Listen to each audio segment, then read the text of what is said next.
තුමා කියන කාරණායක මේකේ මේ ව්‍යාපෘතිය තුල මේ නටමුන් වෙලා විනාශයට පත් වෙන කාරණා පිළිගන්නවා. මේක මම ඇහින් දැකපු කෙනෙක් විදිහට තමයි ප්‍රශ්න යොමු කරන්නේ. මේ එක ස්ථානයක් අපේ රටේ සංචාරක කටයුතු ප්‍රවර්ධනය කිරීම වෙනුවෙන් පළාත් සභාවෙන් වෙන්න පුළුවන්, මධ්‍යම රජයෙන් වෙන්න පුළුවන් ගන්නා වූ පියවර එක උදාහරණයක්.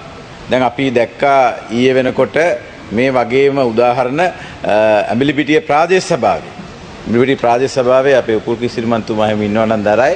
ඒ කියන්නේ මධ්‍යම රජයේ මුදල් වෙන් කළ ව්‍යාපෘතියක් කරන් යනවා. ඒ ව්‍යාපෘතියට මුදල් ගන්නවා මධ්‍යම රජයෙන් නැත්නම් පළාත් සභාවෙන්.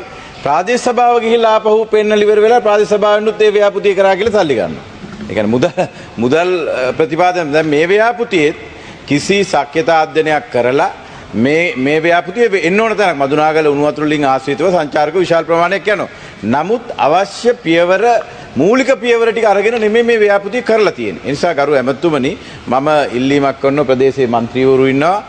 ඔබතුමා මේ පිළිබඳ වගකීමක් අරගෙන මේක කොච්චර ඵලදායී තැනට ගන්න. පාර හදන්න නැතුව ගොඩනැගිලි හදලා වැඩක් නැහැ. ලයිට් ටික දෙන්න බැරි නම් ඒ සංචාරක නිකේතනෙන් ඇති වැඩක් නැහැ. එක ව්‍යාපෘති මේකේ හොඳ ලස්සන concept එකක්. හැබැයි මේ ක්‍රියාත්මක වෙලා නැහැ. සමන් ඔබතුමාගෙන් පළවෙනි ප්‍රශ්න විදියට අහනවා මේ ව්‍යාපෘතිය ගැන ඔබතුමාට ලැබිලා තියෙන පිළිතුර එක්ක ඔබතුමා යම්කිසි අධ්‍යයනයක් කරාද? මේ ව්‍යාපෘතිය ඵලදායී තැනට ගේන්න පුළුවන්ද නැත්නම් මේ විදියටම නටබුන් වෙලා යන්න අතාරින්න වෙන එකක්ද කියලා දැනගන්න කැමතියි. ගරු කතානායකතුමනි මගේ දෙවෙනි අතුරු ප්‍රශ්නේ මම සමස්ත අපේ රටේම සංචාරක ශේෂ්ත්‍රය ගැන යම්කිසි අදහසක් ආණ්ඩුවෙන් දැනගන්න කැමතියි. ඒ තමයි අපේ රටේ සංචාරක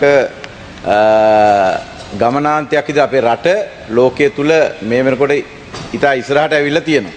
හැබැයි ඒකට හරියන සම්පත්තික ඒ ඉල්ලුමට හරියන ආකාරයේ සැපෙවුමක් දෙන්න පුළුවන් ආකාරයේ මේ ශේෂ්ත්‍රයේ දියුණු වෙන ගොඩාක් ශේෂ්ත්‍ර තියෙනවා. ඉතින් අපි දැක්ක පහුගිය කාලේ ආණ්ඩුව එන්න ඉස්සෙල්ලා එක යෝජනාවල් ආණ්ඩුවේ සාධනීය කාරණා ඉදිරිපත් කරා.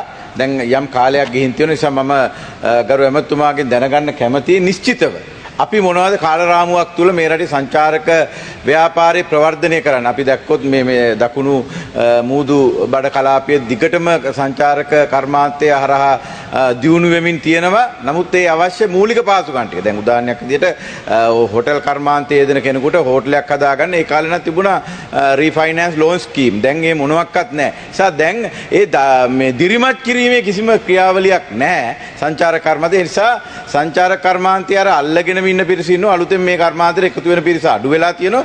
මම දැනගන්න කැමතියි කාලරාමුවක් තුල ලංකාවේ සංචාරක කර්මාන්තය දියුණු කරන්න මේ වෙනකොට ගෙන ඇති පියවර මොනවද කියලා දැනගන්න කැමතියි.